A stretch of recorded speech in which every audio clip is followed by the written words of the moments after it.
देखिए, मैंने आश्वासन दिया है कि जितने चेंबर्स आज मेरी जानकारी में जो बात आई कि यहाँ पर शॉर्ट रह गए हैं, उसमें मैं जो सहयोग कर सकता हूँ मैं करूँगा। और मैंने अपने एमपी लैड फंड से कुछ घोषणा की है उसके लिए। और अच्छा लगा दोबारा सिरसा आकर लोगों से मिलकर। और बस नहीं बोलते हैं सर, क्या कहेंगे तमाम आपने जो यहाँ पर 12 हालांकि कमरों का अलोकेट भी किया चैम्बर से, कुछ बातें आपने देखी लीगल प्रोग्राम्स को लेकर के? देखिए मैं मानता हूँ कि जो लीगल प्रक्रिया है और जो जुडिशल प्रक्रिया है वो हमारे देश में और समाज में एक किडनी की तरह काम करती है कि जो कुरीतियाँ हैं समाज की उनको अलग करने का समाज से काम करती हैं। और इनकी एक बहुत ऊंची पदवी है समाज के अंदर, क्योंकि ये एक सामाजिक काम है। सिर्फ न्यायिक प्रक्रिया सिर्फ न्याय दिलाने का काम नहीं है, पर समाज को संतुलित रखने का भी काम करते हैं।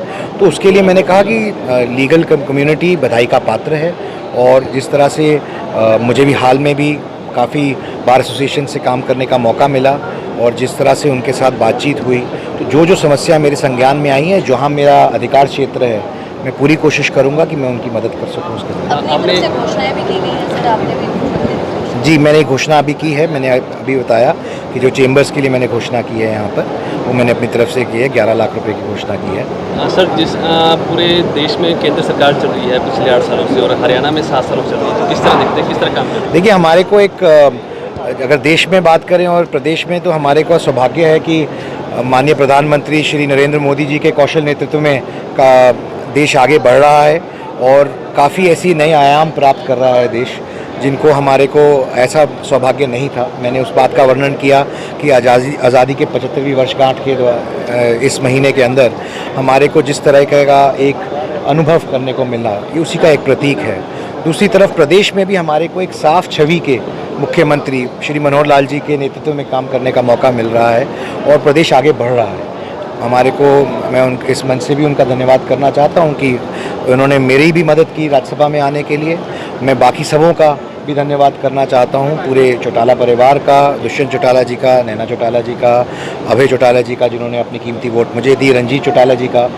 तो सिरसा ज़िले के बहुत सारे एमएलएज ने मेरा साथ दिया और मुझे यहाँ तक पहुँचाने में मदद की। मैं उन सब का भी धन्यवाद करना चाहता हूँ, क्योंकि कहीं ना कहीं सिरसा के लोगों ने उनको वोट दी और उन्होंने मुझे वोट दी और यहाँ तक पहुँचने में मेरी मदद की। तो मैं इन सबों का धन्यवाद करना चाहता हूँ, भारतीय जनता पार्टी का भी और श्री मनोहर लाल जी का। पिछले शोर में है हरियाणा और हरियाणा के सभी विधायकों ने आपको सपोर्ट किया। सिरसा में कुछ बड़ी समस्याएं हैं, राज्यसभा के अंदर भी क्या बड़ी बातें रखी जाएंगी? जी बिल्कुल। एजुकेशन है, नशा है, यहाँ पर एक बड़ा मुद्दा है। जी, मेरे को अभी सांसद बने 50 दिन भी पूरे नहीं हुए हैं और ये मेरा दूसरा दौरा है सिरसा के लिए।